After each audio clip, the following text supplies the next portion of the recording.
Bonne année!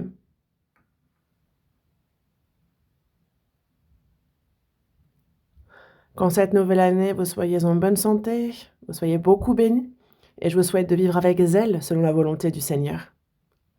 Prenons le temps de prier.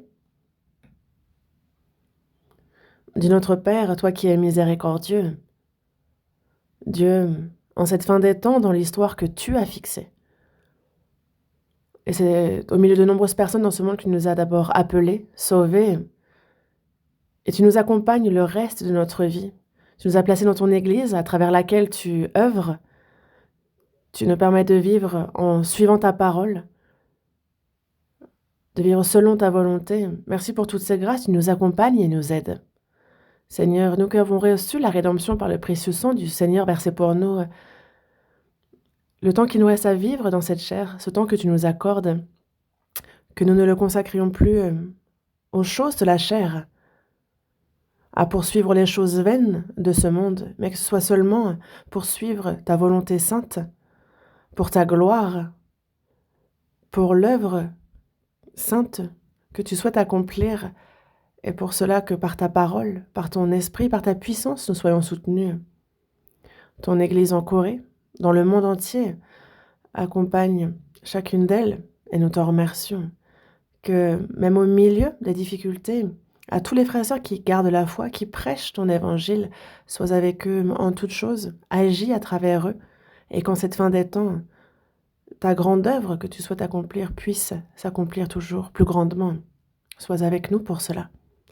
À cette heure, nous qui avons reçu la rédemption par le précieux sang versé pour nous, sommes réunis devant toi, Seigneur, pour apprendre ta parole, et nous te remercions pour la communion.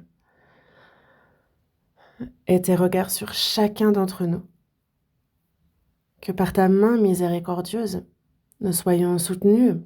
Que ta parole, Seigneur, guide-nous au milieu de la vérité, et que la vie qu'il nous reste à vivre poursuive ta volonté sainte, soit vécue pour ta gloire, que tous ensemble, nous suivions ça, et qu'à travers nous, tu puisses accomplir ton œuvre sainte et nous permettre de vivre pour toi. Nous avons besoin de ton aide. Et en ton temps, tu nous donnes la parole dont nous avons besoin, tu nous enseignes la voie qu'il nous convient de suivre. À cette heure encore, Seigneur,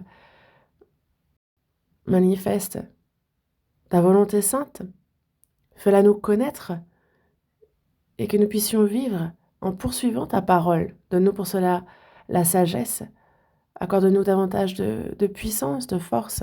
Nous nous confions en toutes choses en toi, Seigneur, et nous avons prié au nom du Seigneur Jésus. Amen. Ouvrons la Bible. Second épître aux Corinthiens, chapitre 4.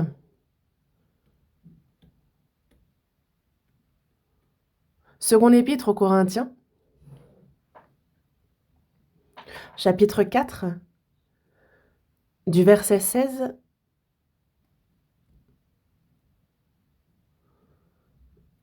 au chapitre 5, verset 1.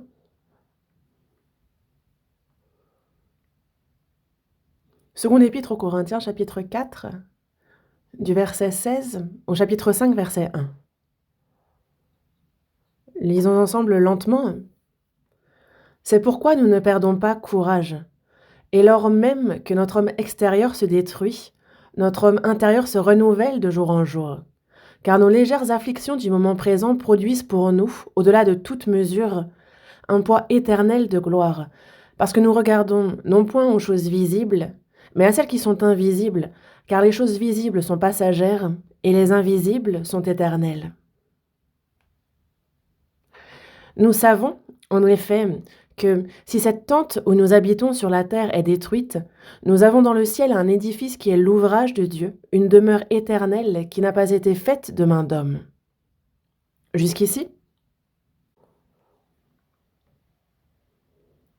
nous sommes en 2026, c'est la première semaine de cette nouvelle année, et l'année dernière aussi, c'est au milieu de la grâce de Dieu que nous avons servi le Seigneur, que nous avons prêché son évangile, et je crois en ce que vous êtes efforcés tout au long de l'année de vivre selon la volonté du Seigneur. Dieu nous a accordé cette nouvelle année. Jour après jour, Année après année, le temps passe, mais Dieu est avec nous. Nous le voyons à l'œuvre, nous en faisons l'expérience, et le jour du retour du Seigneur est si proche, nous le savons, et c'est pour cela que viendra-t-il aujourd'hui? Viendra-t-il cette année? Ou alors viendra-t-il l'année prochaine? C'est ce qui trotte dans notre cœur, nous l'attendons ainsi, et nous espérons en le jour de son retour. Nous sommes des chrétiens régénérés, nés de nouveau. Nous désirons le jour du retour du Seigneur, et dans peu de temps, nous rentrerons dans le royaume de Dieu. Nous participerons à sa gloire, et nous sommes impatients. Mais le temps qu'il nous reste à vivre sur cette terre, il faut qu'aux yeux de Dieu, nous le vivions non pas de manière vaine, mais que nous puissions vivre au présent, selon sa volonté, pour son œuvre, pour sa gloire. Et c'est pour cela que le titre d'aujourd'hui, le titre de ce sermon, c'est « Vivre au présent pour l'éternité ». Vivre le présent pour l'éternité.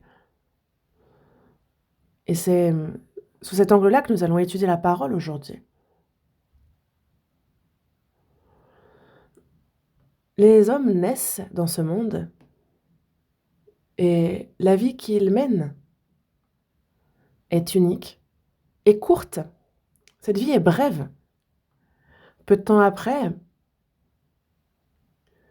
lorsque notre vie sur cette terre prend fin, nous entrons dans la gloire éternelle de Dieu, de son royaume, et nous serons avec lui pour l'éternité. Mais le temps passe extrêmement vite. Et un beau jour, ce temps s'arrêtera. Le temps, le calendrier, les siècles, tout cela prendra fin pour entrer dans l'éternité, une éternité qu'on passera avec le Seigneur. Dans Matthieu, chapitre 24, verset 35, le Seigneur Jésus nous dit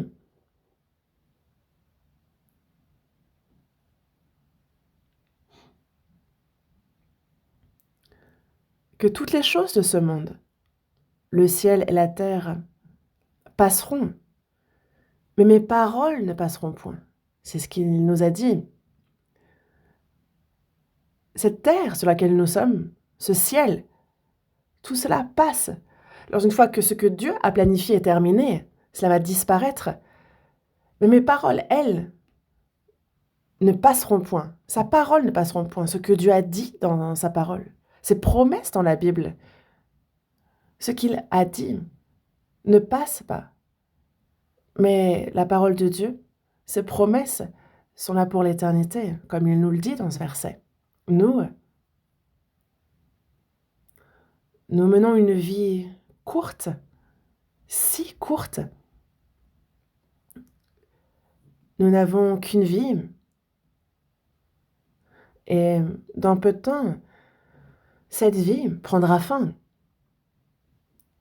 Mais ce n'est pas la fin de toute chose pour autant. Comme Dieu nous l'a promis, il y a la vie éternelle, il y a cette gloire éternelle du royaume de Dieu auquel nous participerons et dans lequel nous vivrons avec le Seigneur. Cherchons plusieurs passages dans la Bible. Psaume 89. Psaume 89. Cherchons le psaume 89. Psaume 89, verset 48.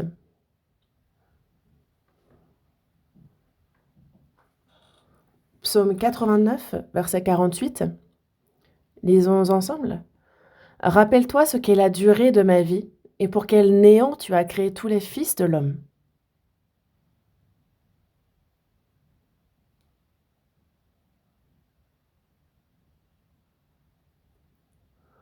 Dans ce psaume, on nous parle de la durée de ma vie. Notre vie sur cette terre est si courte. La durée de ma vie. Rappelle-toi ce qu'est la durée de ma vie. Combien elle est courte. Dieu qui est éternel, il nous regarde, il voit notre vie sur cette terre et elle est comme un rien. Rappelle-toi ce qu'est la durée de ma vie, et pour quel néant tu as créé tous les fils de l'homme.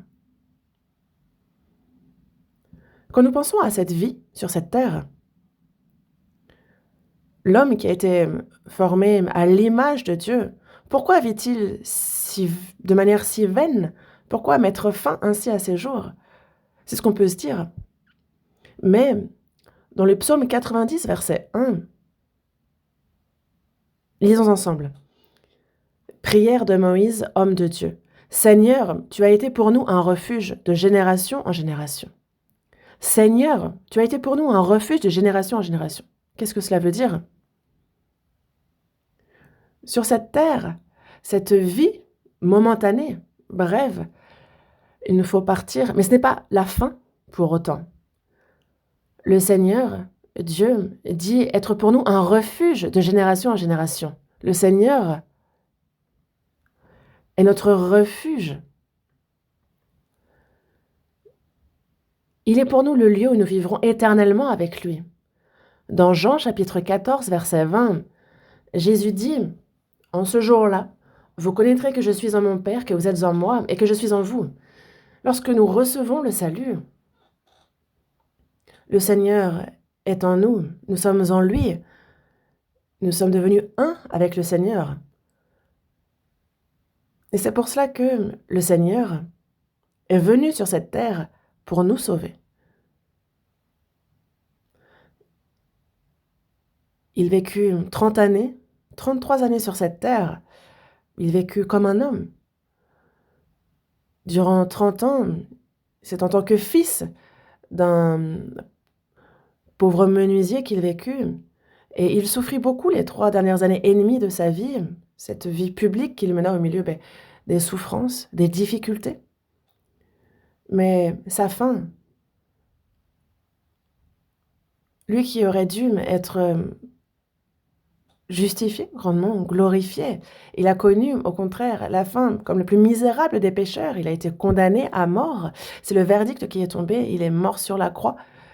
Il a été cloué et a subi la plus grande des hontes et des souffrances que l'homme pouvait rencontrer, lui qui il versa son précieux sang et qui allait jusqu'à mourir sur la croix.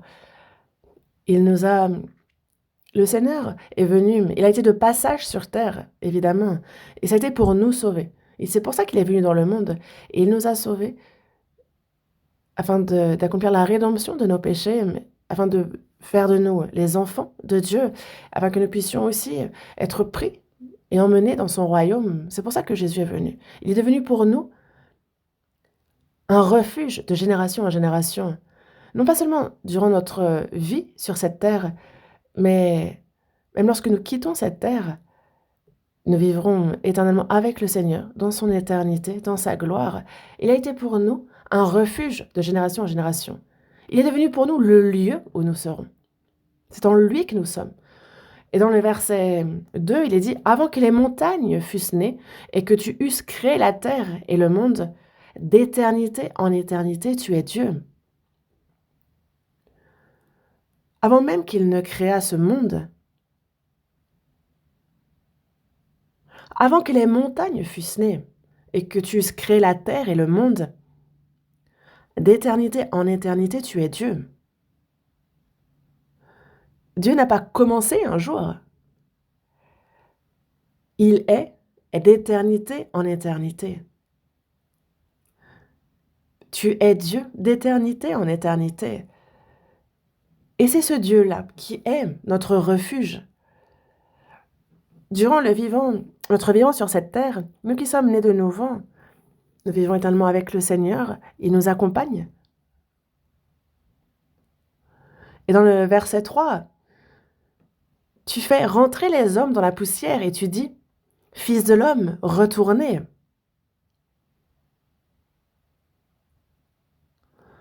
Dieu fit l'homme sur cette terre, non pas pour que l'homme y vive pour l'éternité, non, mais notre vie sur cette terre est limitée. Dans Ecclésiaste chapitre 3, verset 1, il est dit, « Il y a un temps pour tout. » Dieu a déterminé la durée des temps et les bornes de leur demeure. Dans Actes chapitre 17, verset 26, il nous dit bien qu'il a fixé la durée des temps Et une fois qu'on arrive à la fin de ce temps-là, alors tout prend fin. Et nous vivons sur cette terre, et il est dit, Fils de l'homme, retournez. Comment retourner? Dans 1 Corinthiens, chapitre 15, verset 47, il est dit que l'homme a été fait de la poussière de la terre, il mange, il vit, et il retourne à la poussière de la terre. Mais l'âme que nous avons reçue de Dieu, cet esprit-là, retourne à Dieu. Et il nous faut nous souvenir de notre Créateur avant, justement, qu'on ne meure. Et c'est pour cela que dans le psaume 90, verset 4, il est dit « Car 1000 ans sont à tes yeux comme le jour d'hier, quand il n'est plus, et comme une veille de la nuit. » Aux yeux de Dieu, 1000 ans sont comme le jour d'hier. Dans la seconde épître de Pierre, chapitre 3, verset 8, il est dit que pour le Seigneur, un jour est comme 1000 ans, et 1000 ans sont comme un jour. Donc pour Dieu, ce temps, 1000 ans, c'est comme le jour d'hier quand il n'est plus, comme une veille de la nuit. Dans le verset 5, tu les emportes semblables à un songe qui, le matin, passe comme l'herbe. C'est comme dormir un soir et se réveiller. Il dit, c'est comme semblable à un songe qui, le matin, passe comme l'herbe. Et dans le verset 9 et 10, lisons ensemble. Tous nos jours disparaissent par ton courroux. Nous voyons nos années s'évanouir comme un son. Les jours de nos années s'élèvent à 70 ans, et pour les plus robustes, à 80 ans. Et l'orgueil qu'ils en tirent n'est que peine et misère, car ils passent vite, et nous nous envolons.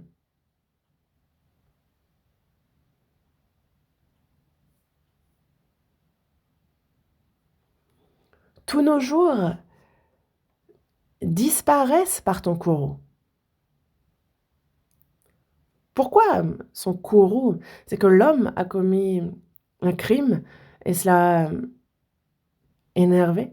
Ça a soulevé le courroux de Dieu.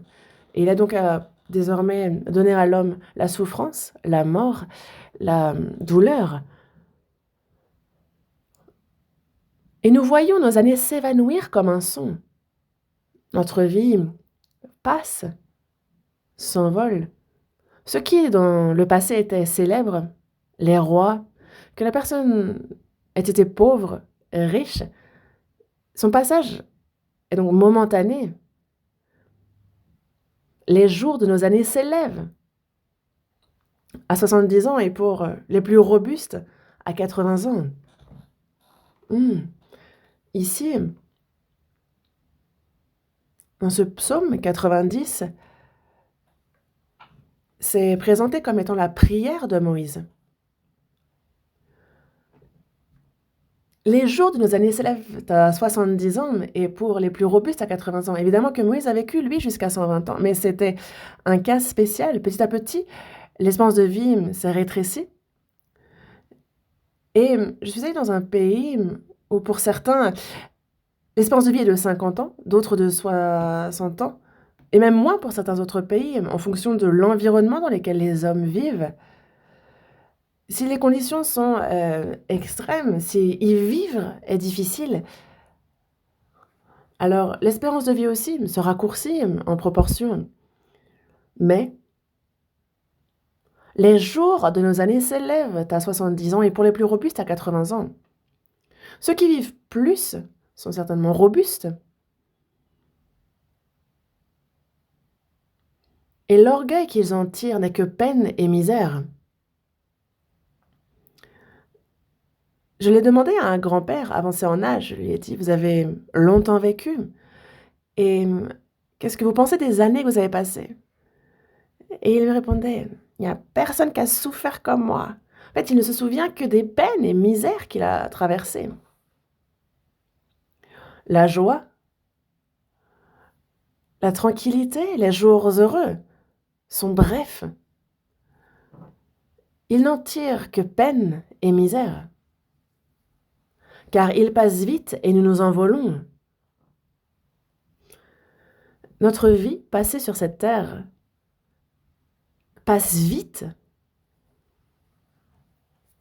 nous nous envolons. C'est comme lorsque vous tirez une flèche, vous voyez la flèche s'envoler et piquer dans la cible. Mais quelle direction sommes-nous en train de prendre? Mais ça passe comme une flèche qui est tirée. Toutefois, notre vie passe vite et nous nous envolons. Mais Dieu, lui, est d'éternité en éternité. Il forma l'homme à son image. L'homme est partenaire en amour de Dieu. Il a reçu la vie de Dieu. Et son but est de faire en sorte que l'homme puisse profiter éternellement de sa gloire dans le royaume des cieux. Il l'a fait à son image afin de pouvoir profiter de ces choses-là. C'est ainsi qu'il le créa. Mais notre vie sur cette terre passe vite. Elle est momentanée. Et ça, il nous faut le savoir. Notre vie courte passe très vite.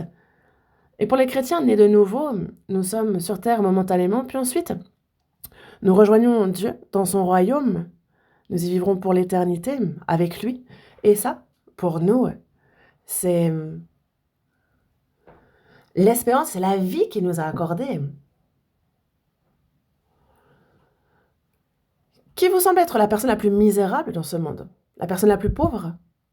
Ou la personne qui n'a pas un corps valide entièrement?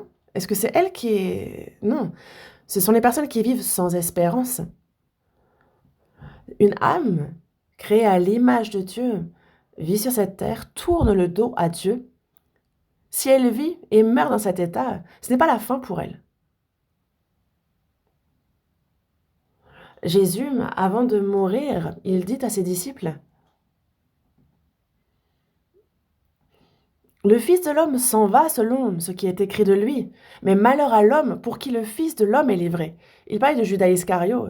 Judas Iscario qui a marché 3 ans et demi avec Jésus, mais que s'est-il dit concernant Jésus? Si Jésus devient roi, vu que lui, on lui avait confié la bourse, il était en charge de tout l'aspect financier, lui a certainement dû se dire, réfléchir à son avenir.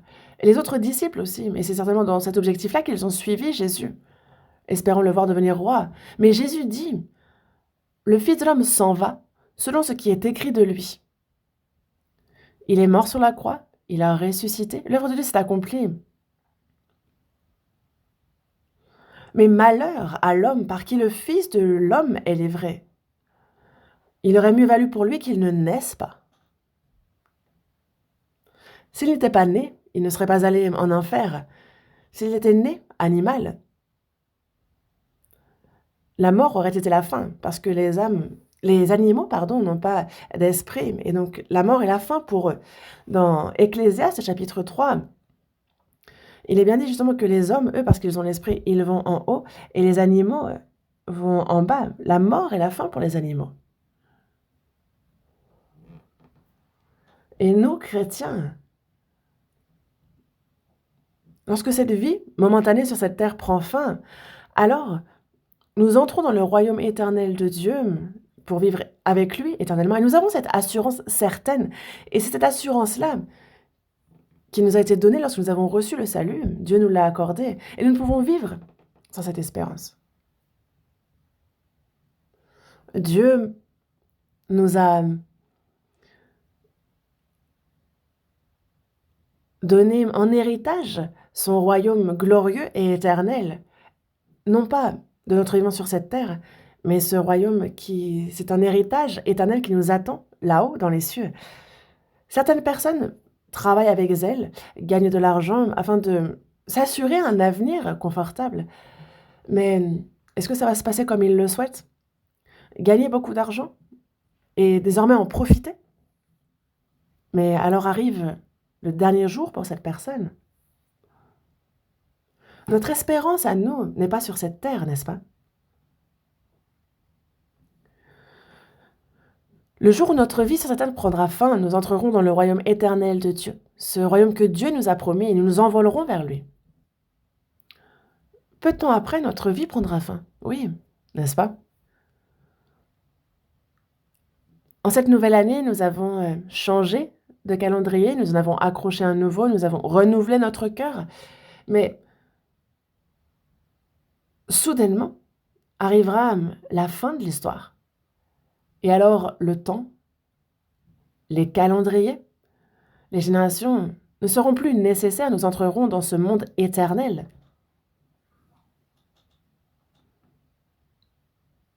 Notre vie sur cette terre est un temps de préparation à notre entrée dans cette éternité, dans cette gloire. Ce n'est qu'un moment momentané de préparation. Cette vie brève sur cette terre est un processus, est simplement un processus de préparation à notre entrée dans le royaume des cieux. Nous, c'est pour la gloire que nous recevrons dans ce royaume que nous vivons. Et si on sait cela, alors cette vie brève que nous vivons sur cette terre, elle sera alors mais très précieuse. Si c'est pour la gloire éternelle, si c'est pour les âmes, oui, parce que le temps passé sur cette terre est un temps de préparation. Certaines personnes disent se préparer aujourd'hui pour un demain bien meilleur. Un élève qui va à l'école, primaire, collège, lycée, université, il se spécialise et tous ces jours passés à souffrir pour étudier, c'est afin de s'assurer un avenir meilleur. Que ce soit pour intégrer une bonne entreprise, afin de bien vivre, et c'est pour ça qu'il fournit ses efforts. Mais ces efforts sont pour des vieux jours confortables. C'est de la préparation. Certains ont gagné de l'argent et se disent que bon, à l'avenir, mes vieux jours seront confortables. Mais certains pourtant quittent le monde bien plus vite qu'ils ne le pensent. Et ce qu'ils ont préparé, pour qui cela sera-t-il? Dans Luc chapitre 12, verset 18, il y a ce riche qui dit « Mon âme, tu as amassé beaucoup de biens, repose-toi et profite. » Mais Dieu lui dit « Insensé, ce soir même, ton âme te sera redemandée, est-ce que tu as préparé? Pour qui cela sera-t-il » Insensé. Amasser beaucoup de choses pour soi-même, mais ne pas être riche pour Dieu, il n'est pas plus insensé que cela. Nous, sur cette terre, nous ne nous préparons pas à vivre longtemps, très longtemps, dans le confort. Nous nous préparons à ce monde éternel. C'est un temps de préparation pour ce monde. Nous avons non pas seulement reçu le salut, une personne sauvée, désormais, quand elle se tiendra devant le Seigneur, il faut qu'elle soit une personne justement digne d'entrer dans la gloire de Dieu, et elle vit sur cette terre pour se préparer à cela.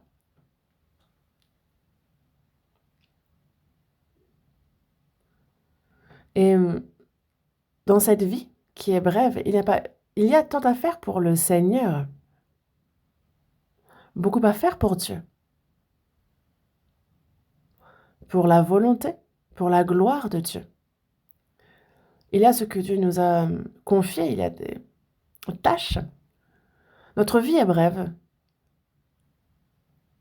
Et si nous sommes ici, c'est pour ce qu'il nous a confié de faire. Mais vivre pour soi, faire beaucoup de choses pour soi, souffrir, s'efforcer pour soi-même. Si c'est pour le Seigneur, si c'est pour l'œuvre que le Seigneur nous a confiée, ceux qui le font quand ils y pensent, ils le font, mais on ne dirait pas qu'ils le font. Et ils sont occupés pour eux-mêmes. Pourquoi être si occupés pour soi-même? La vie qui nous a confiée est brève et il ne faut pas l'utiliser en vain. Et savoir ce qu'on a à faire, mais se dire « Oh, on verra la prochaine fois, mais on verra demain. » Sachez qu'il n'y aura peut-être pas de prochaine fois.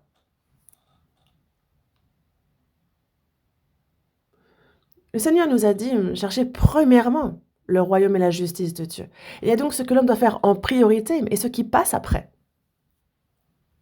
Cherchez premièrement le royaume et la justice de Dieu. Et toutes ces choses vous seront données par-dessus. Quand nous cherchons premièrement la volonté de Dieu, son royaume, quand nous vivons pour cela, alors Dieu se charge de tout l'aspect charnel. Et il nous l'a répété maintes fois. Dans l'Ancien, dans le Nouveau Testament, dans la Bible. Regardez les oiseaux du ciel. Dieu en prend soin. Regardez les lys dans les champs. N'est-ce pas Dieu qui les revêt de plus beaux habits? Voyez comment Dieu prend soin de ces herbes dans les champs. Et alors, à plus forte raison, il prendra soin de nous. Que manger? Que boire? De quoi se vêtir? Ne vous inquiétez pas de ça, ce sont les païens qui s'en inquiètent. Des enfants qui n'ont pas de parents s'inquiètent de que manger? Que porter comme vêtements? Et le soir, ils se demandent où dormir. Ils s'inquiètent constamment, tous les jours. Nous sommes fils de Dieu, qui est le créateur des cieux, de la terre, qui règne sur ce monde et sur l'histoire. C'est notre Père, n'est-ce pas? Dans Matthieu chapitre 10, verset 30, il dit que même les cheveux de notre tête sont tous comptés. Votre Père voit toutes les choses. Il a compté les cheveux de notre tête, et donc il n'y a rien qu'il ignore, n'est-ce pas? Mais je sais, et je crois, je sais en qui je me confie, je crois en lui. Le Seigneur connaît parfaitement toute ma situation, et je sais avec certitude qu'il me protégera toujours. Il y a ceux qui chantent bien les cantiques, mais qui n'y croient pas. Et c'est pour ça que c'est dans les soucis, les inquiétudes qu'ils vivent. Nous, si seulement nous vivons selon la volonté de Dieu, alors Dieu se charge du reste. Il en prend la responsabilité. Et il nous l'a répété maintes fois, mais pourquoi on n'y croit pas? Jésus meurt sur la croix, il ressuscite, il a accompli le rachat de nos péchés, il nous a sauvés. Ça, on y croit.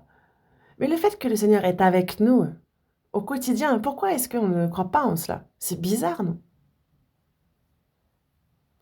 Dans Hébreux chapitre 13, verset 8, il est dit Jésus-Christ est le même hier, aujourd'hui et éternellement. Jésus est le même hier, dans le passé, ce Jésus qui nous a sauvés, le même hier, aujourd'hui, le Seigneur qui, par son esprit, marche avec nous, et éternellement, lui qui sera avec nous pour l'éternité dans son royaume.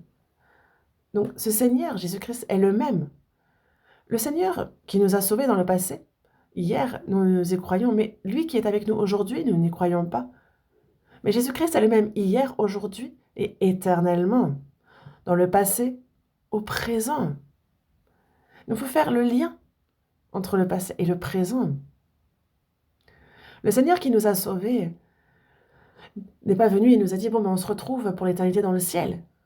Vis comme tu le veux sur cette terre. » Est-il quelqu'un qui a parlé ainsi? Il a dit « Non, voici, je suis avec vous tous les jours jusqu'à la fin du monde. » Dans Matthieu chapitre 28, verset 20. C'est le dernier verset de ce livre. Et c'est ce qu'il dit avant de monter au ciel. Il dit « Je suis avec vous tous les jours jusqu'à la fin du monde. » Il a dit être avec nous et nous aider. Et c'est pour cela que le reste de notre vie, c'est une vie très courte, certes, et elle passe si vite, certes. Le temps qui nous est donné est justement donc très précieux en proportion. Et nous, c'est pour le Seigneur qui nous a sauvés. Pour ce Seigneur devant lequel nous nous tiendrons dans peu de temps, c'est pour les rétributions éternelles, pour la gloire, qu'il faut que le temps qui nous est imparti, nous l'utilisions le plus précieusement possible. Vous ne pensez pas que c'est ce qu'il faut que nous fassions?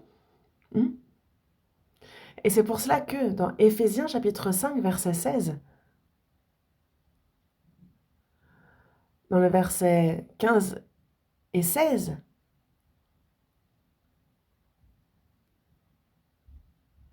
c'est non comme des insensés, mais comme des sages. Il nous faut racheter le temps, car les jours sont mauvais.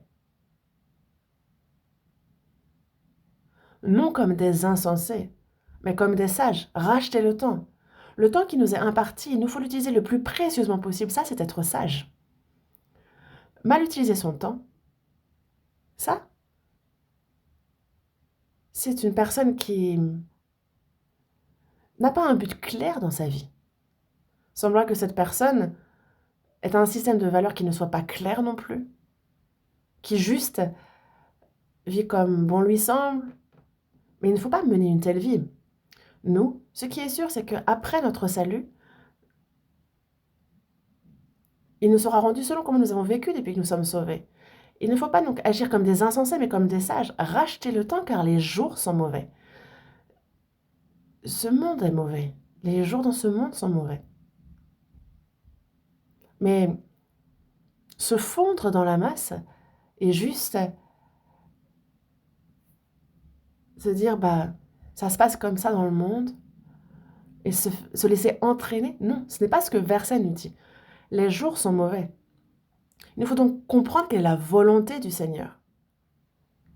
Connaître la volonté du Seigneur, suivre cette volonté, vivre pour elle durant le temps qui nous est imparti sur cette terre, ça, c'est racheter le temps. Attrape ce temps, saisis-le. Ne le laisse pas passer et vis selon la volonté de Dieu. Consacre-y ton temps. Comprenez quelle est la volonté du Seigneur. Il y a un temps pour tout, un temps pour toute chose sous les cieux. Jusqu'à ce que cet évangile soit prêché jusqu'aux extrémités de la terre, il y a Dieu qui patiente. Il y a un temps fixé par Dieu, et lorsque ce temps arrive, alors son peuple, qui entrera dans son royaume lorsqu'il sera au complet, alors l'histoire prendra fin, n'est-ce pas? Mais nous vivons à cette fin des temps. Il est certain que nous connaîtrons donc cette fin de l'histoire. Dans Ecclésiaste, chapitre 3, verset 11, Dieu a dit avoir fait toutes choses bonnes en son temps. Et même, qu'a-t-il mis dans le cœur de l'homme? La pensée de l'éternité. Dieu ne souhaite pas nous donner les choses visibles de ce monde. Non. Parce que les choses visibles sont passagères et les invisibles sont éternelles. Notre chair, elle, est détruite. Mais dans la seconde épître aux Corinthiens, chapitre 4, verset 16, il est dit que même lorsque notre homme extérieur se détruit, on vieillit petit à petit. La vie, on se dit, mais on peut se dire, mais ah, je suis au bout. Mais ce n'est pas la fin. Notre homme intérieur se renouvelle de jour en jour. Il y a l'homme extérieur qui, lui, se détruit jour après jour, mais il y a l'homme intérieur qui, lui, se renouvelle de jour en jour, qui s'envole comme un aigle déploie ses ailes et qui chaque jour s'élève. Et donc, désormais,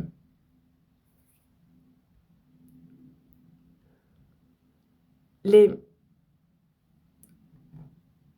souffrances momentanées que nous connaissons, voyez les chrétiens dans l'histoire, même à l'époque où la Bible a été écrite, ils ont grandement souffert. Dans l'histoire d'Israël, on voit les Juifs tuer Jésus, on voit on voit ceux qui croient en Jésus être persécutés, on voit les apôtres être tués, on voit toutes les souffrances qu'ils ont connues. Et même sous l'Empire romain, il y a l'empereur Néron qui se saisit de tous les chrétiens, les tue, les cloue à la croix, verse de l'huile sur eux, il met le feu, il les offre en pâture aux lions. Et il y a le film Quo Vadis où on voit cela, mais ce sont des choses qui se sont réellement passées. Nombreux ceux qui sont morts ainsi. Quand moi je suis allée à Rome, j'ai pu aller dans ce labyrinthe que sont les catacombes. Et les catacombes étaient donc en fait des tunnels creusés dans la terre afin d'éviter le gouvernement. Et c'est là que les chrétiens se cachaient pour fuir les persécutions. Et c'est pour cela que les chrétiens ont été dévorés par les lions, ont été condamnés à mort, brûlés vifs sur le bûcher. On les dépeçait, mais leur tombe était dans les catacombes et on marquait un tel s'est endormi, un tel s'est endormi. On retrouve leur nom. Mais ces tunnels sont si profonds que un touriste japonais s'est perdu et est mort dans les catacombes, s'est perdu dans les tunnels. Et donc, désormais, ils font en sorte qu'on ne puisse pas parcourir tous les tunnels. La visite est limitée. Et les Romains, les soldats aussi, pouvaient rentrer dans la catacombe mais s'y perdre également. Parce que c'était tellement des tunnels compliqués, étriqués. Et les chrétiens, eux, avaient pour catacombes, avaient pour refuge les catacombes. Et qu'est-il écrit? Ô mort, où est ta victoire? Ô mort, où est ton aiguillon? C'est ce qui est écrit. Un tel s'est endormi ici, et il y a de nombreux autres textes qui sont écrits. Mais ils ont gardé la foi malgré les tribulations, malgré les épreuves, même s'ils étaient jetés en pâture au lion. Et c'est pour cela que les chrétiens sur cette terre souffrent de nombreuses persécutions, de tribulations, de souffrances. Mais au milieu de ces souffrances-là, ils gardent la foi. Et le jour où cette souffrance prend fin, comme Dieu nous l'a promis, il y a ce à quoi aspire notre chair, ce qu'elle demande, ce que nous désirons dans notre cœur. Parce que nous, c'est par la foi que nous avons reçu le salut, et nous avons reçu la vie éternelle, et nous avons cette espérance certaine de pouvoir entrer dans son royaume, dans son éternité. Jésus l'a bien dit, c'est afin que quiconque croit en lui ne périsse point, mais qu'il ait la vie éternelle. On a la vie éternelle. Celui qui croit à la vie éternelle, il ne vient point en jugement, il est passé de la vie, il est passé de la mort à la vie. Nous vivons en cette fin des temps, fixée par Dieu, et ça c'est certain. Vous ne trouvez pas? De nos jours, regardez les actualités. Ah, on nous parle constamment d'intelligence artificielle, qu'on est à l'époque de l'intelligence artificielle, et que déjà aux États-Unis, des dizaines de milliers de personnes ont perdu leur emploi parce qu'ils sont remplacés par les robots. Les employeurs disent ne plus avoir besoin de main-d'œuvre humaine. Si on achète un robot à peu près à 17 600 €, alors il va faire la cuisine à la maison, la vaisselle, et il ferait ça bien même. Et c'est pour ça qu'ils disent ne plus avoir besoin de femmes de ménage. Il fait tout. On n'a désormais plus besoin de chauffeur non plus. Et il y a les voitures qui sont automatisées. Et on donne un nom à cette voiture. On lui dit va dans telle ville, va jusqu'à tel endroit, et quand tu arrives, réveille-moi. Et la personne dort. La voiture dit maître, on est arrivé.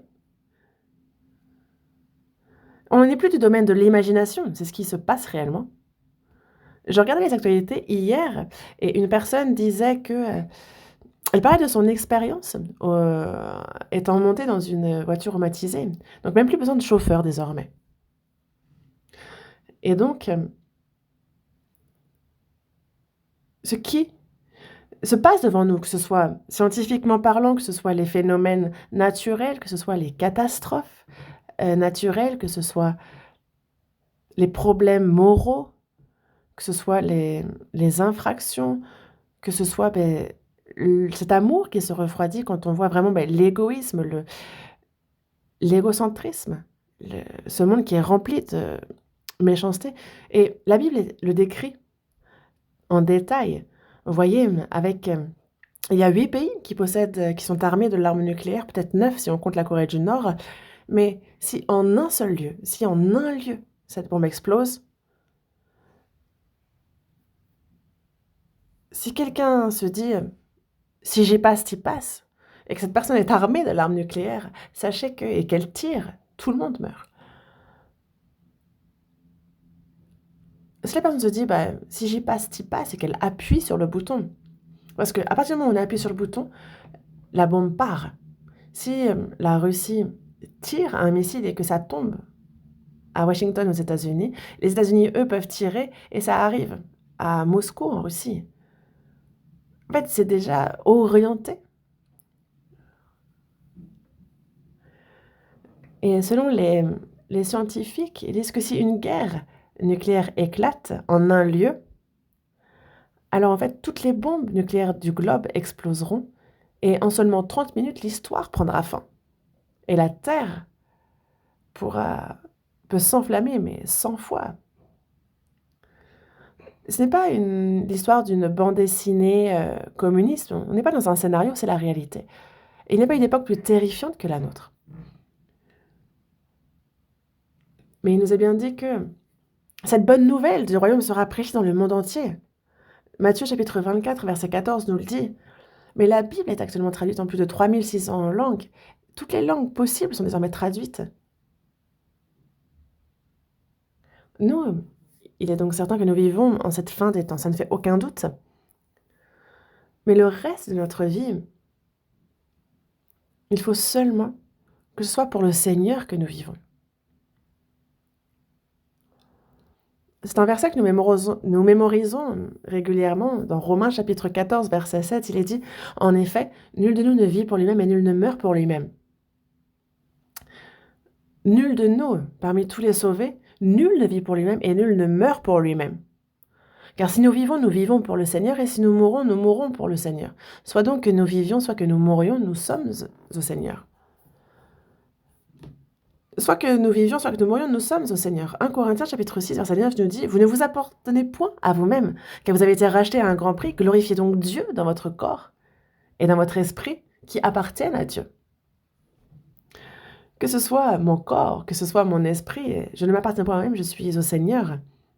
Je n'ai pas le droit de vivre selon ma volonté. Vivre pour soi, mourir pour soi, on n'a pas cette liberté-là. Si on vit, c'est pour le Seigneur. Si on meurt, c'est pour le Seigneur. Et tout cela est pour la gloire de Dieu.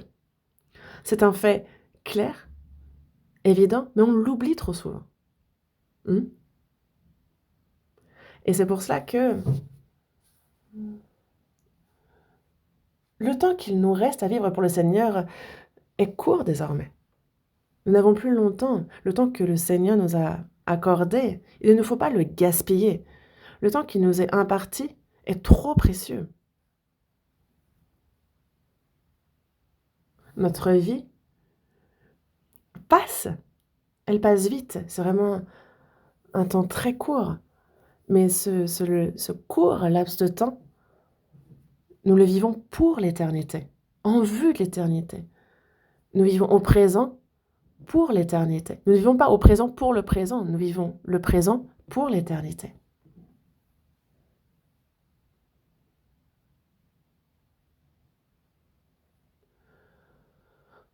Dans le psaume 90, quand on regarde le verset 9 et le verset suivant, on voit que David, remarquable roi d'Israël, a assouvi tous les pays alentours. Il a conquéri tout Israël. Et vous voyez, ça fait un peu comme... Vous avez l'étoile de David, 2 triangles. Donc l'étoile de David. Et ils en ont fait un drapeau, une bannière, ils en étaient fiers. Mais que dit David, ce grand homme? Il dit « Éternel, dis-moi quel est le terme de ma vie, quelle est la mesure de mes jours, que je sache combien je suis fragile. » Il demandait à savoir quand est-ce qu'il mourrait, à savoir combien il est fragile. Éternel, voici tu as donné à mes jours la largeur de la main, et ma vie est comme un rien devant toi. Ma vie est comme un rien devant toi. Wow. David avait bien compris cela. Napoléon, lui, dit que dans son dictionnaire, il n'y a pas le mot impossible. Il n'y a pas de parole plus arrogante que celle-ci.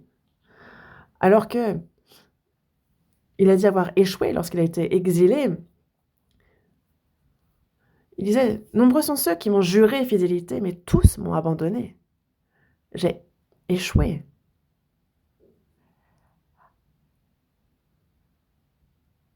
Lui qui disait que dans son dictionnaire, il n'y avait pas le mot impossible, à la toute fin, il ne pouvait plus rien faire. Mais il y a une autre chose célèbre qu'il a dit. Il a dit « Jésus de Nazareth a gagné. Lui a gagné. » Il est connu pour avoir lu beaucoup de livres. Il faisait la guerre et il prenait les livres comme butin. Et qu'a-t-il fait jusqu'à la toute fin? Il a lu.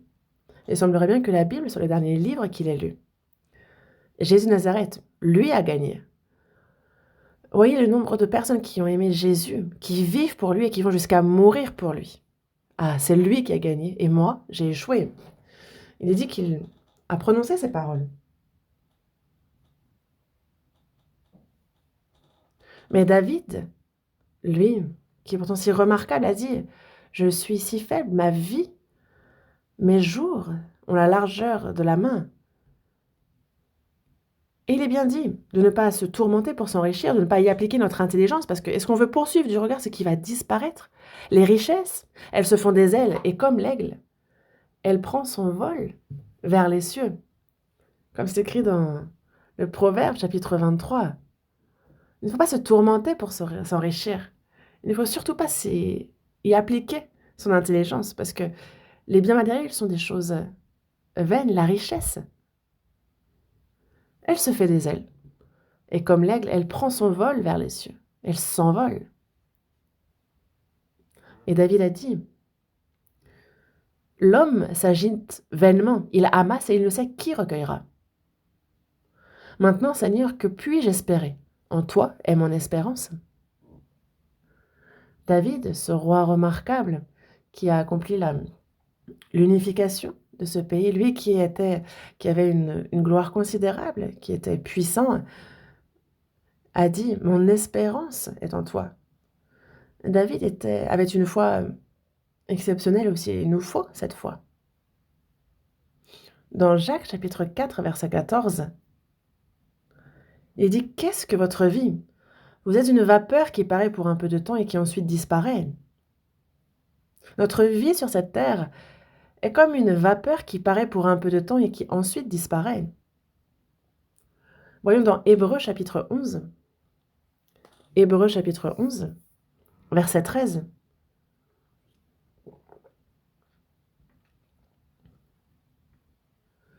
Hébreux chapitre 11, verset 13.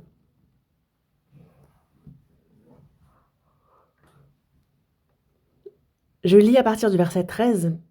C'est dans la foi qu'ils sont tous morts, sans avoir obtenu les choses promises, mais ils les ont vus et salués de loin, reconnaissant qu'ils étaient étrangers et voyageurs sur la terre. Ceux qui parlent ainsi montrent qu'ils cherchent une patrie. S'ils avaient eu en vue celle d'où ils étaient sortis, ils auraient eu le temps d'y retourner. Mais maintenant, ils en désirent une meilleure, c'est-à-dire une céleste. C'est pourquoi Dieu n'a pas honte d'être appelé leur Dieu, car il leur a préparé une cité.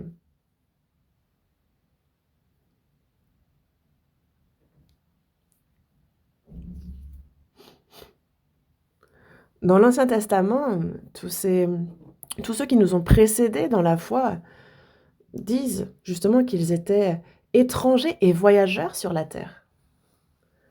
Dans Philippiens chapitre 3, verset 20, il dit « Notre cité à nous est dans les cieux. Lorsque nous recevons le salut, nous devenons citoyens du ciel. » Notre cité à nous est dans les cieux. Nous sommes étrangers et voyageurs sur la terre. Un étranger, un voyageur a toujours une patrie, une nation, une ville natale.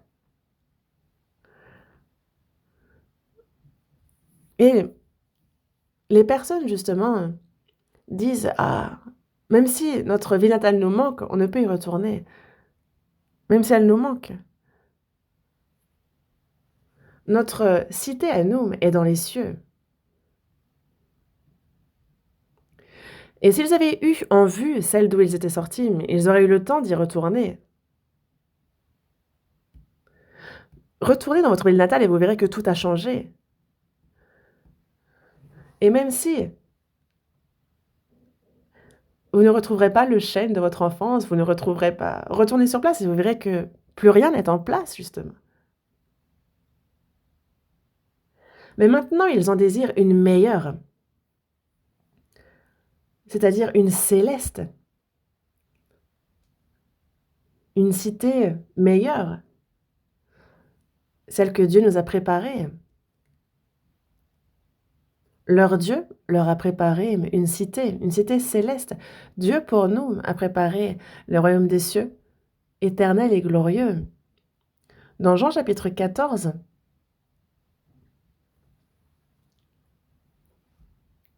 il dit « Je vais vous préparer une place. Je reviendrai et je vous prendrai avec moi afin que là où je suis, vous y soyez aussi. » Il a dit avoir préparé pour nous une place. Il dit « Je reviendrai » et il dit « nous prendre » et nous partirons ce jour-là. Est-ce que vous n'aspirez pas, vous ne désirez pas ce jour? Nous, sur cette terre, nous sommes étrangers et voyageurs. Étrangers. Les étrangers se sentent seuls. La communication n'est pas facile lorsqu'on est étranger. Il arrive des fois qu'on parle la même langue que la personne, mais on ne se comprend pas pour autant. Les personnes sauvées, elles, se comprennent. La communion est possible. Pourquoi est-ce qu'on a la même foi et la même espérance? Parce que nous vivons ensemble. Mais les gens ne nous comprennent pas. Pourquoi? Parce que nous sommes étrangers sur cette terre, nous ne parlons pas la même langue. Et c'est pour cela que ce à quoi nous aspirons, c'est le royaume éternel de Dieu, cette place qu'il a préparée pour nous, ce royaume. Et dans Hébreux chapitre 13 aussi, voyons également ce passage un instant. Hébreux chapitre 13, verset 14.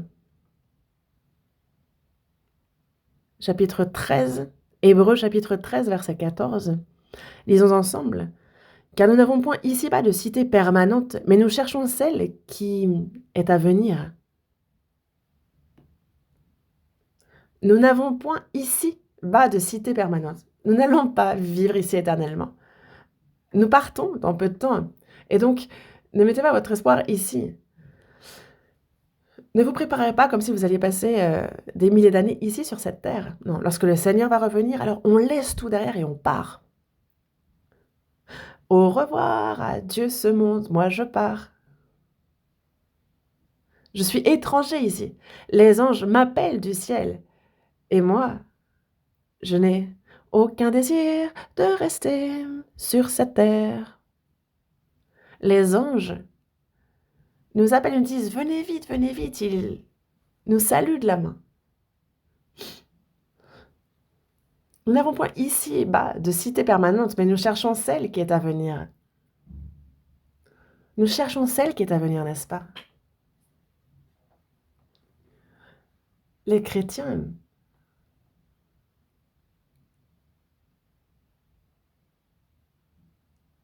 vivent en regardant un futur certain, alors que les hommes, eux, vivent embrassant un avenir incertain. Le diable, eux, leur dit « ça va aller », alors que c'est un futur incertain. Nous avons un avenir éternel, certain, et nous vivons pour l'espérance que nous avons, parce qu'il y a ce royaume glorieux qui nous attend. Première épître de Pierre, voyons également ce passage, première épître de Pierre, chapitre 1. Première épître de Pierre, chapitre 1, versets 3 et 4. Première épître de Pierre, chapitre 1, versets 3 et 4. Lisons ensemble. Béni soit Dieu, le Père de notre Seigneur Jésus-Christ, qui, selon sa grande miséricorde, nous a régénérés pour une espérance vivante par la résurrection de Jésus-Christ d'entre les morts, pour un héritage qui ne se peut ni corrompre, ni souiller, ni flétrir, lequel vous est réservé dans les cieux.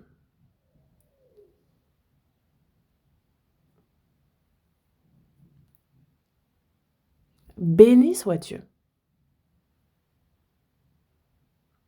le Père de notre Seigneur Jésus-Christ, qui, selon sa grande miséricorde, sa miséricorde, cet amour qu'il a eu pour nous, selon sa grande miséricorde, lui qui a, comme dans Éphésiens chapitre 2, verset 4, il nous a bien dit que lui, il n'a pas épargné son Fils pour nous. Et c'est selon sa grande miséricorde qu'il nous a régénérés pour une espérance vivante par la résurrection de Jésus-Christ entre les morts. Sa mort a effacé nos péchés, sa résurrection nous a donné la vie. Lorsqu'on dit qu'un homme, il nous est bien dit que si un homme ne naît d'eau et d'esprit, il ne peut entrer dans le royaume de Dieu, comme c'est écrit dans Jean chapitre 3, verset 5. La mort de Jésus a été afin de payer la rançon. C'est pour nous racheter de nos péchés. Et sa mort nous a donné la vie. Nous le voyons lorsque nous sommes baptisés. En entrant dans l'eau, il est mort pour payer le salaire de nos péchés. Il est ressorti de l'eau, il a ressuscité. Donc c'est la mort, la vie, la rédemption et la vie. Il nous a régénérés pour une espérance vivante. Et une personne qui est régénérée a une espérance vivante.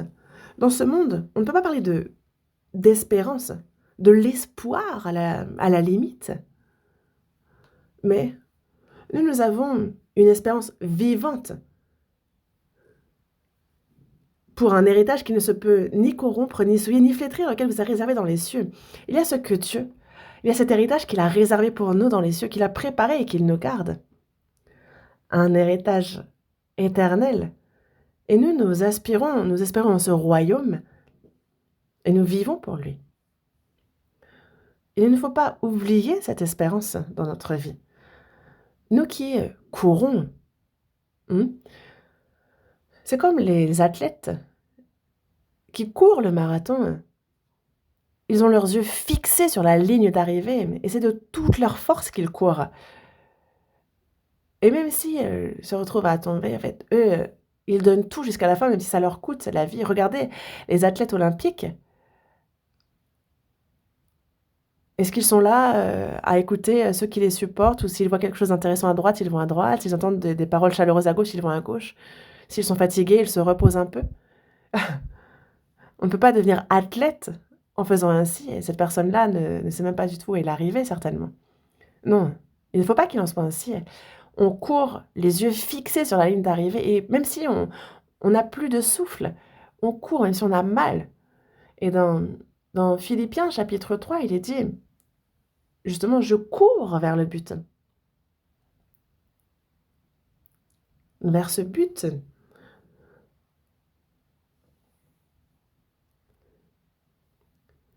Donc il nous a régénérés pour une espérance vivante par la résurrection de Jésus-Christ entre les morts, pour un héritage qui ne se peut ni corrompre, ni souiller, ni flétrir, lequel vous a réservé dans les cieux. Il y a donc cette espérance. Et dans Romains chapitre 8, verset 24, c'est une espérance, car c'est en espérance que nous sommes sauvés. Or, l'espérance qu'on voit n'est plus espérance. Ce qu'on voit, peut-on l'espérer encore? Mais si nous espérons ce que nous ne voyons pas, nous l'attendons avec persévérance. Et donc nous courons vers le but avec cette espérance et nous persévérons. Nous vivons au présent, mais pas pour le présent. Nous vivons au présent pour la gloire éternelle. Et c'est pour ça que nous vivons au présent.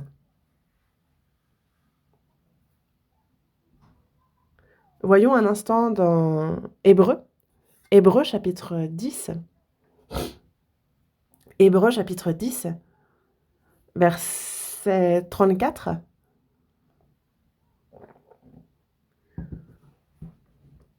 Hébreux chapitre 10, verset 34.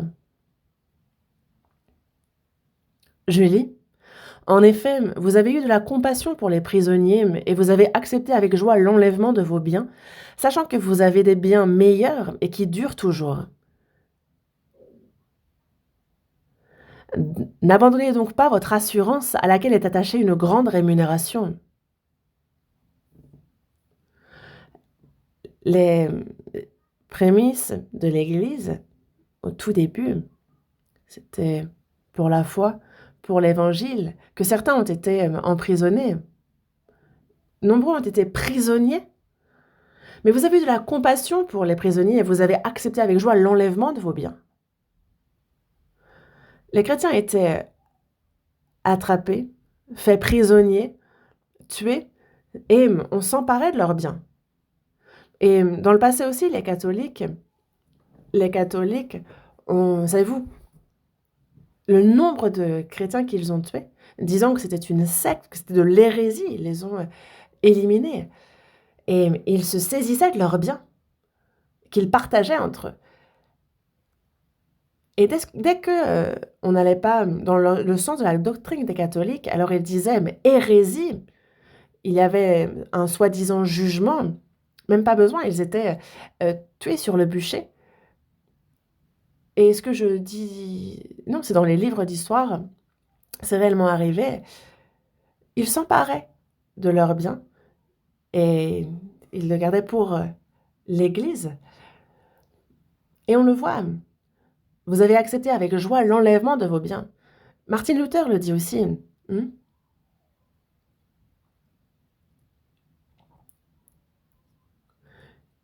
Que ma famille, qu'on me prenne ma famille, mes biens, que mes ennemis s'en emparent. Peu importe, prenez mes biens, tuez ma famille, peu importe. Tout ce que moi j'aime est déjà devant le Seigneur. Vous avez accepté avec joie l'enlèvement de vos biens. Prenez. Prenez. Pourquoi? Parce qu'on sait qu'on a des biens meilleurs et qui durent toujours. Parce que nous avons une espérance vivante et nous avons l'assurance qui nous a mis ça. Donc, prenez mes biens si vous voulez. Prenez.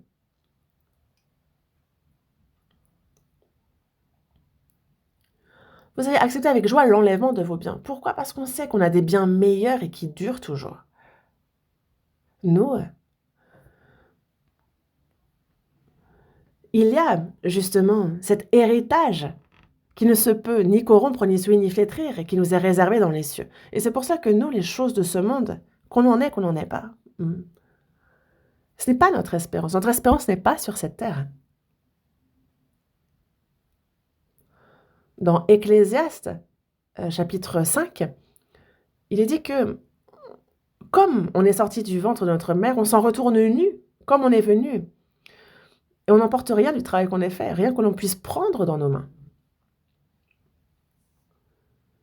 On n'emporte rien du travail que nous avons fait sur cette terre. Nous venons les mains vides et nous repartons les mains vides. N'est-ce pas? Venir les mains vides, repartir les mains vides. Et si nous avons de quoi manger, de quoi boire, de quoi se vêtir, on s'en contente. Que l'on soit riche, que l'on soit pauvre, en fait, nous n'avons pas besoin d'avoir cette avidité concernant les biens. Nous vivons selon la volonté du Seigneur. Nous vivons pour son royaume, pour sa gloire, et nous vivons selon ce qu'il nous donne. Point. Et lorsque le Seigneur nous dit « viens », nous y allons, point. N'est-ce pas? Nous n'avons pas comme espérance de vivre dans ce monde, de quelque manière que ce soit.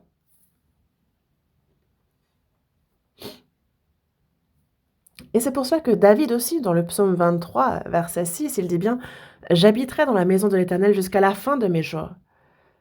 Pour David, son souhait ardent, fervent, était d'être dans la maison de l'Éternel jusqu'à la fin de ses jours. Et c'est pour cela que les chrétiens sont dans ce monde momentanément et ils le quitteront. Et donc, il ne faut pas que l'homme sauvé mette son espérance dans les choses de ce monde, dans les choses vaines. Nous, désormais, il y a ce royaume éternel qui est devant nous. Voyons dans la première épître de Jean, chapitre 2. Ouvrons à la première épître de Jean, chapitre 2. Première épître de Jean, chapitre 2. Chapitre 2, verset 15. Du verset 15 au verset 17. Lisons ensemble. « N'aimez point le monde, ni les choses qui sont dans le monde. Si quelqu'un aime le monde, l'amour du Père n'est point en lui. Car tout ce qui est dans le monde, la convoitise de la chair, la convoitise des yeux et l'orgueil de la vie, ne vient point du Père, mais vient du monde. Et le monde passe et sa convoitise aussi, mais celui qui fait la volonté de Dieu demeure éternellement.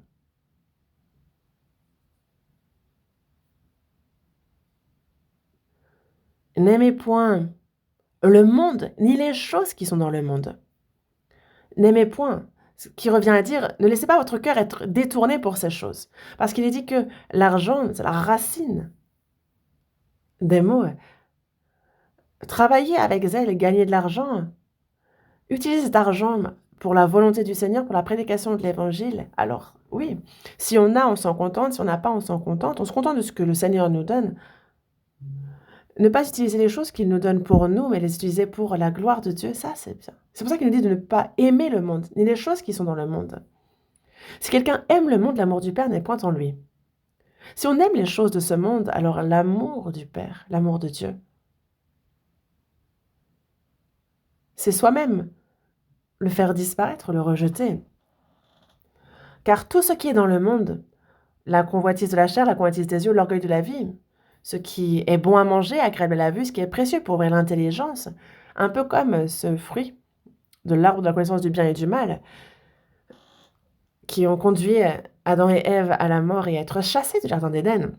Le diable, en fait, c'est par les choses de ce monde, par la convoitise de la chair, la convoitise des yeux, l'orgueil de la vie, par les choses qui sont bonnes à manger, agréables à la vue, qui sont précieuses pour l'intelligence, ces choses-là qui tentent la faim, le désir sexuel, l'envie d'honneur et de richesse, C'est ce qui corrompt l'homme et qui le conduit en enfer, qui l'y traîne.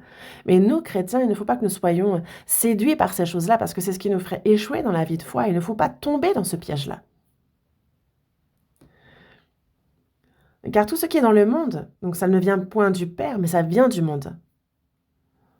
Et le monde passe, et sa convoitise aussi, mais celui qui fait la volonté de Dieu demeure éternellement. Qu'arrive-t-il à celui qui fait la volonté de Dieu? Mais celui qui fait la volonté de Dieu demeure éternellement. Ce verset 17 de la seconde épître, de la première épître de Jean, chapitre 2, est ce qui est écrit sur la stèle d'I.L. Moody. Mais celui qui fait la volonté de Dieu demeure éternellement. Lorsque c'est pour le royaume et pour la gloire de Dieu que nous vivons, alors ça se passe pour nous. On le voyait tout à l'heure dans 2 Corinthiens chapitre 4, verset 18. Nous, en fait, ce sont les choses visibles. Ce ne sont pas les choses visibles parce qu'elles sont passagères. Nous suivons les choses invisibles qui sont éternelles. Les choses visibles sont passagères. Ce qui est bon à manger, agréable à la vue, ce qui est précieux pour l'intelligence, ça, ce sont les choses visibles, passagères. Ce sont des appâts que le diable met pour... et si nous mordons à l'appât, alors c'est perdu. Mais les choses visibles sont passagères et les invisibles sont éternelles.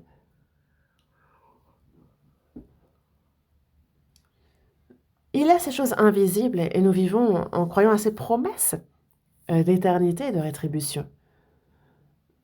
Dans Matthieu chapitre 26, verset 39, on a Jésus qui accomplit sa dernière prière à Gethsémane et qui dit « Dieu, si possible, éloigne de moi cette coupe. » Il est fatigué, parce qu'il avait la même chair que nous. Il était si fatigué que même lorsqu'il traverse le lac de Galilée, malgré la tempête, il dort. Il s'est endormi alors qu'il y a la tempête.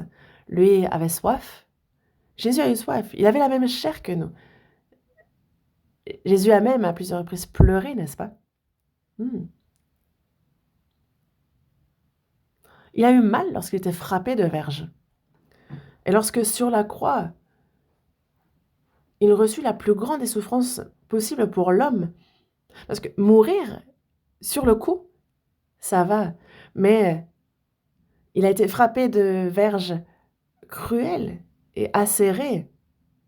Et tout son corps a été déchiré, toute sa chair, sa peau a été arrachée. Les soldats romains lui ont craché au visage, il a été frappé, baffé. Il a été insulté de toutes sortes de manières.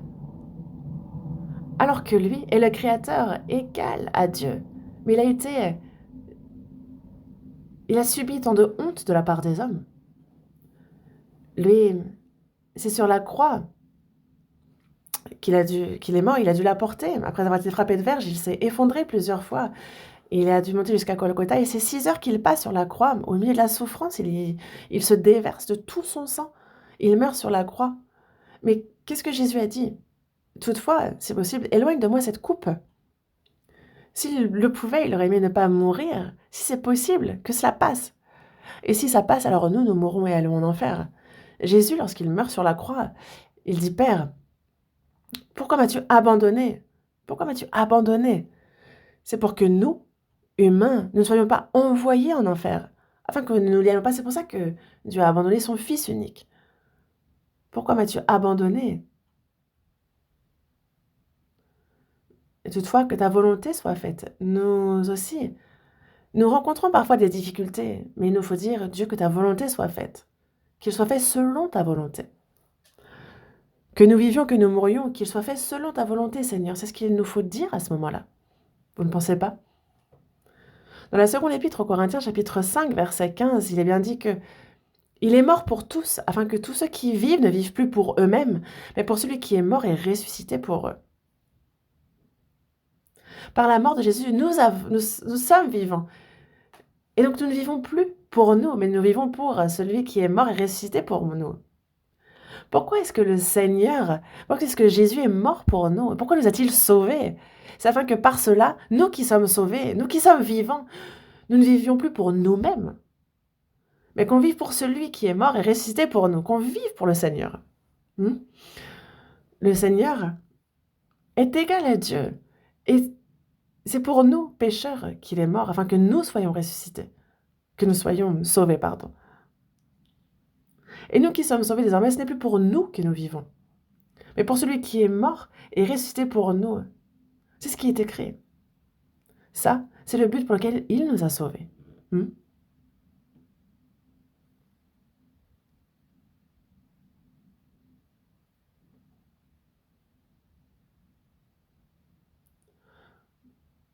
Voyons un instant la seconde épître aux Corinthiens, chapitre 5. Seconde épître aux Corinthiens, chapitre 5, verset 19.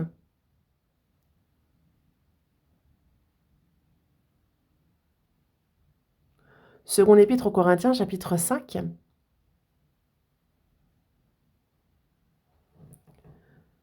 Ah, c'est pas le verset 19, ce n'est pas le verset 19, mais le verset 9.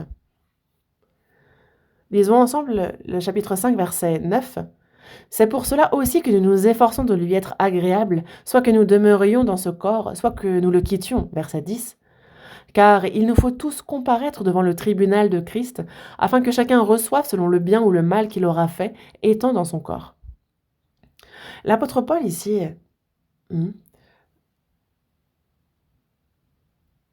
soit que nous demeurions dans ce corps, soit que nous le quittions, que nous vivions, que nous mourions, c'est ce que cela revient à dire.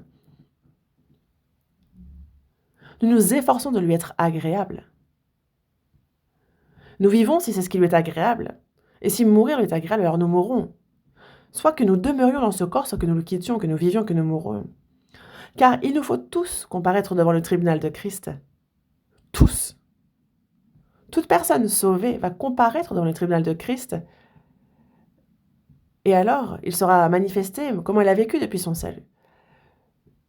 Ceux qui vont en enfer sont jugés et vont en enfer. Et en fonction de leurs œuvres, comment ils ont péché, ils seront jugés et la souffrance sera différente selon chacun. Et donc, même si la personne ne veut pas être sauvée, qu'elle pêche moins, alors, si elle pêche moins, est-ce que ça veut dire que l'enfer sera moins brûlant? Légèrement, mais la personne, en fonction des péchés qu'elle aura commis, c'est en proportion que la souffrance sera sérieuse et grave.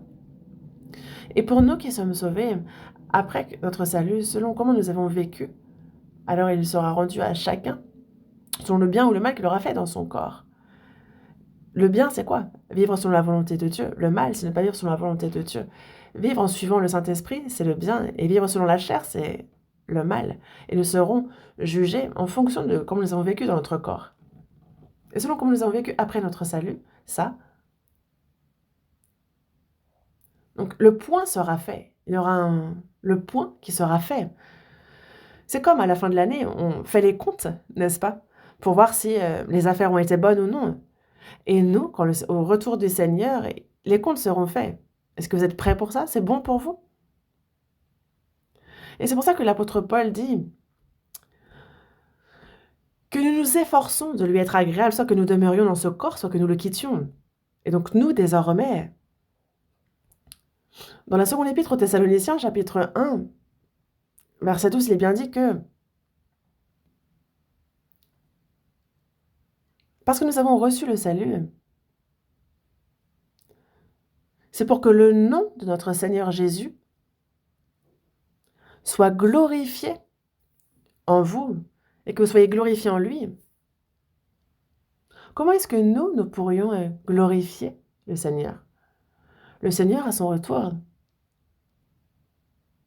nous rendra en proportion cette gloire, en fonction de comment nous l'aurons glorifié. C'est un verset qu'il faut qu'on cherche. Seconde épître aux Thessaloniciens, chapitre 1, verset 12. Seconde épître aux Thessaloniciens, chapitre 1, verset 12. Seconde épître aux Thessaloniciens, chapitre 1, verset 12. Lisons ensemble. Pour que le nom de notre Seigneur Jésus soit glorifié en vous, et que vous soyez glorifiés en lui, selon la grâce de notre Dieu et du Seigneur Jésus-Christ.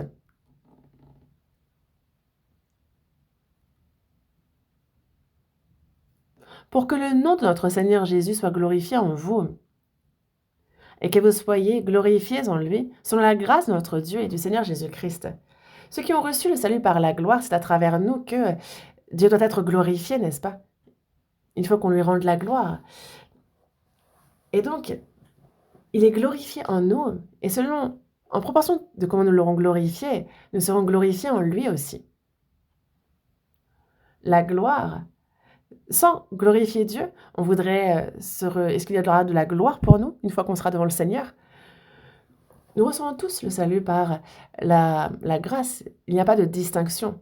Mais il y a une distinction faite pour la gloire, par contre.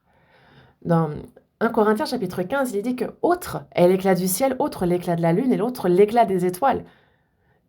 La gloire de David, la gloire de l'apôtre Paul, la gloire de Pierre, la gloire de Étienne, mort lapidé. La gloire de chacun sera différente. Et donc, en proportion de comment nous aurons glorifié en nous le Seigneur. Donc, pensons à cela pour ce jour.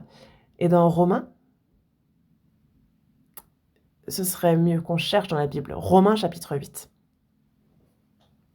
Romains chapitre 8, verset 17. Romains 8, chapitre 17, versets 17 et 18. Romains chapitre 8, versets 17 et 18. Lisons ensemble. Or, si nous sommes enfants, nous sommes aussi héritiers, héritiers de Dieu et co-héritiers de Christ, si toutefois nous souffrons avec lui, afin d'être glorifiés avec lui. J'estime que les souffrances du temps présent ne sauraient être comparées à la gloire à venir qui sera révélée pour nous. Nous sommes enfants, nous sommes aussi héritiers. Héritiers de Dieu et co-héritiers de Christ, si toutefois nous souffrons avec lui afin d'être glorifiés avec lui.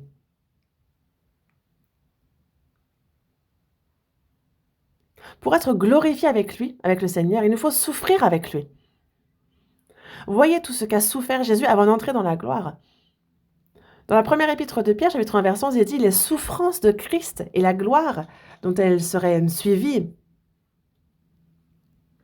Donc j'estime que les souffrances du temps présent, et les premières églises ont vraiment souffert. Il y a de nombreuses tribulations, persécutions. Oui. Mais j'estime que les souffrances du temps présent ne sauraient être comparées à la gloire à venir qui sera révélée pour nous. Et c'est pour ça qu'au départ, dans la seconde épître aux Corinthiens, chapitre 4, dans le verset 17 aussi, on nous dit que nos légères afflictions du moment présent produisent pour nous. Donc il y a des légères afflictions du moment présent. C'est momentané, c'est présent. Mais ce n'est pas comparable à la gloire à venir qui sera révélée pour nous. Il y aura cette gloire au-delà de toute mesure qui nous attend. Et c'est pour ça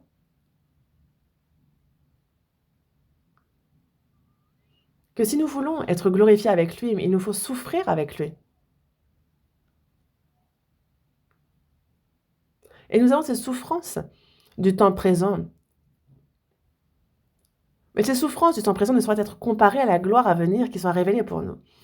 Ces souffrances sont minimes, en réalité. Au pire, on meurt, n'est-ce pas? Au pire. Il n'y a pas de pire. Si on meurt, on fait quoi? On entre dans le royaume des cieux, on est glorifié. Non, ça ne vous dit pas? Imaginez qu'aujourd'hui, on vous dise que vous investissez 100 000 euros et que dans 3 ans, on vous donne 100 millions. Vous allez investir ou pas? Ce serait bête que de ne pas le faire, n'est-ce pas? Nous, même si on doit s'endetter pour ça, il nous faudrait investir s'il y a un tel deal.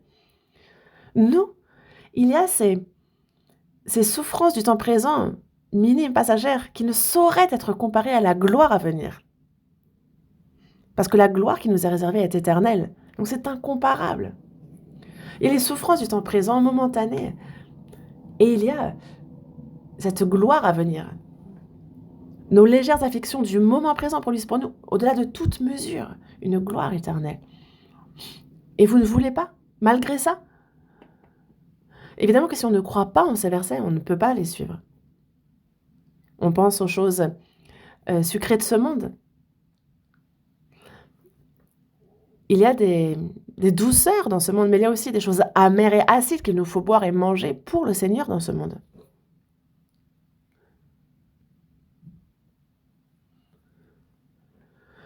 Les biens qu'il souhaite nous donner, je vous en parlais la dernière fois, on parlait lors de la retraite justement des biens matériels.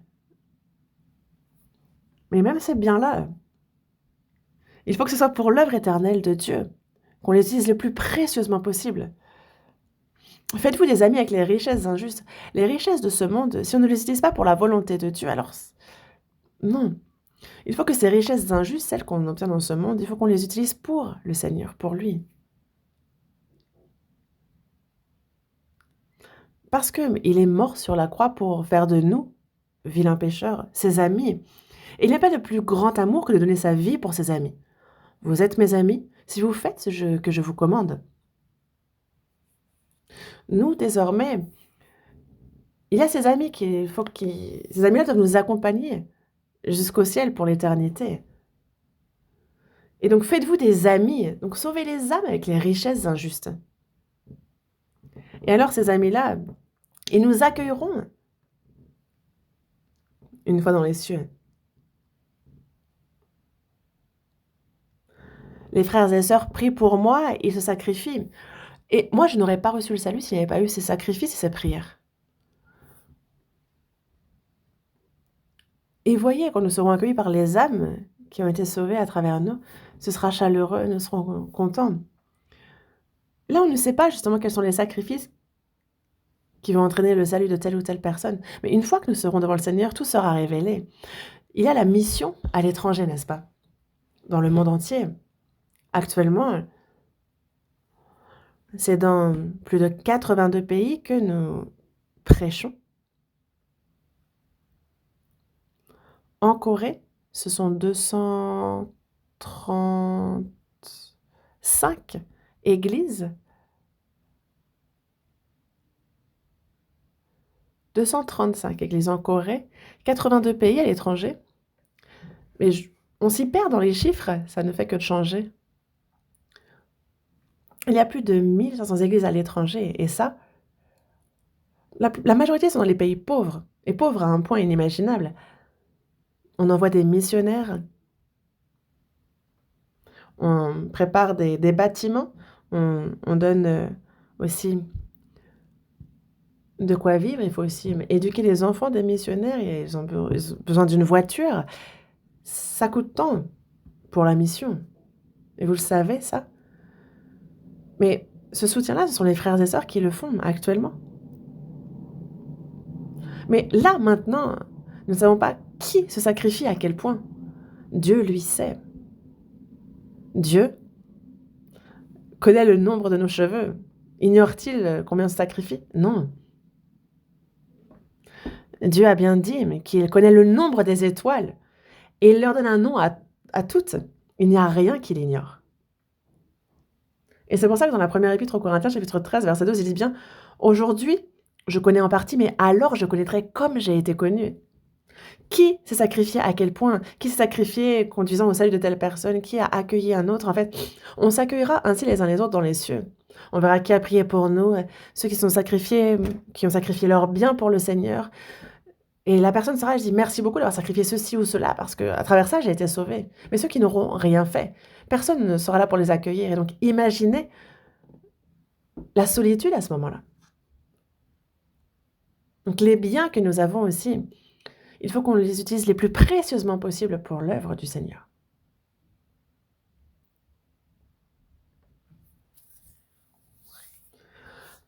Actuellement, en Équateur, en Amazonie, donc en pleine jungle, il y a justement de l'évangile qui a été prêché et nombreux sont ceux qui ont reçu le salut. Mais dans le passé, il y a ce jeune missionnaire, Jim Elliot, ils sont deux à s'être rendus sur place, Jim Elliot et un autre. Ils s'y sont rendus, mais ils ont été faits martyrs, ils ont été tués sur place. Plus tard, leurs femmes se rendent sur place aussi et leur disent « Vous avez tué nos maris ». Mais leurs femmes ont évangélisé aussi au même endroit. Et actuellement, donc, en Amazonie, il y a parmi ceux qui de nombreux sauvés sur place. Et j'aimerais vous parler de ce que Jim Elliot a dit. Je ne sais combien de temps encore mon cœur va battre. Le temps passe, il est vite, mais c'est l'éternité qui nous attend. Et donc, personne ne peut être traité d'insensé pour avoir abandonné ce qui périt, pour obtenir ce qui est éternel. Ce n'est pas être idiot que d'abandonner ce qui est temporel pour obtenir ce qui est éternel. Et nous, oui, nous pouvons sacrifier ce qui est visible pour obtenir ce qui est éternel, si c'est jusqu'à notre chair si nécessaire, notre corps. Dans Philippiens chapitre 2, versets 4, 5, 6, 7, 8, quand on regarde ces versets, il y a l'apôtre Paul qui dit « Ayez en vous les sentiments qui étaient en Jésus-Christ, lequel, existant en forme de Dieu, n'a point regardé comme une proie à arracher d'être égal à Dieu, mais il s'est dépouillé lui-même en prenant une forme de serviteur, en devenant semblable aux hommes, et ayant paru comme un simple homme, il s'est humilié lui-même en se rendant obéissant jusqu'à la mort, même jusqu'à la mort de la croix. Lui qui existe en forme de Dieu, lui qui est égal à Dieu, il s'est dépouillé lui-même, il est venu en forme de serviteur, il s'est rendu homme, il s'est humilié lui-même, jusqu'à la mort il a été obéissant, jusqu'à la mort sur la croix. Ayez en vous les sentiments qui étaient en Jésus-Christ, ayez le même cœur. Le Seigneur, pour nous sauver, a été jusqu'à mourir sur la croix. Et nous, pour le salut d'autres âmes, nous, qu'est-ce qu'on ne pourrait pas sacrifier alors? C'est pour ça qu'il nous faut faire tout ce qu'on peut. Le jour du retour du Seigneur, alors on devra rendre compte de comment nous avons vécu depuis le jour où nous avons reçu le salut. Les comptes seront faits. Et il faut que l'on soit complimenté. C'est bien, bon et fidèle serviteur. Il ne faudrait pas qu'on entende ce reproche, serviteur méchant et paresseux. C'est pour cela que nous, notre vie, brève, si courte sur cette terre, prendra fin soudainement. Mais nous vivons au présent pour l'éternité. Moi aussi, je semble bien que mon jour est proche. Mais on ira ensemble. On ira ensemble, mais nous, le temps qu'il nous reste à chacun, il faut qu'on fasse notre maximum pour cette œuvre que nous a confiée Dieu. Et moi, mon cœur est ardent dans ce sens. Prions. Dieu notre Père, toi qui es miséricordieux,